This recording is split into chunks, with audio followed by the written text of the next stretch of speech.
In this video, I'm going to show you how to trade futures on IBKR Mobile. Now, the first thing you want to do here inside your app, you want to tap on Trade where it says Trade at the bottom middle, so tap on that.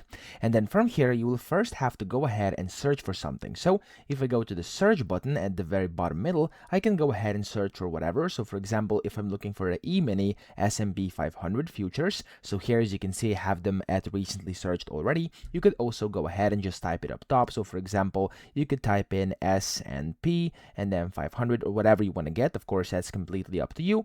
And as you can see here, I have the E-mini S&P 500 as the second one. What you want to do is when you find whatever you want to get, whatever you want to trade, you can tap on the arrow next to it.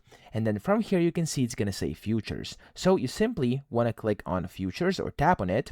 And it's going to take you in here where you basically have to select a contract. So here's currently 22 results. You could show more if you want to. And then here, of course, you can select whichever one you want to get. I'm just going to do this first one, which is the ES-MAR. So March 20th, I'm going to tap on that.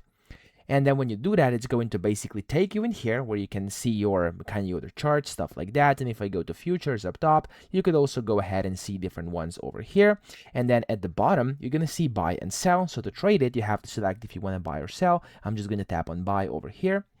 Then you will have to select whatever you want to do here. So for example, the quantity, you could go ahead and select your quantity, and then you can select the order type by tapping on that arrow next to it. So it can be limit, market, stop, or whatever you want to do.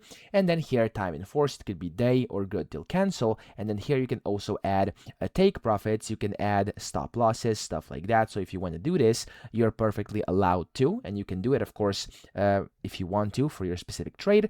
And then whenever you're ready, you can just go ahead and slide the submit buy at the very bottom, and whenever you slide this, you'll be able to basically confirm your order. Okay, so I'm not going to do this right now, but make sure everything is correct before you actually go ahead and submit the order. I'm currently doing this on my simulated trading account, and make sure you are actually cautious and double check everything whenever you do this. So I hope this video helped you out. If it did, please subscribe to the channel and help me out as well.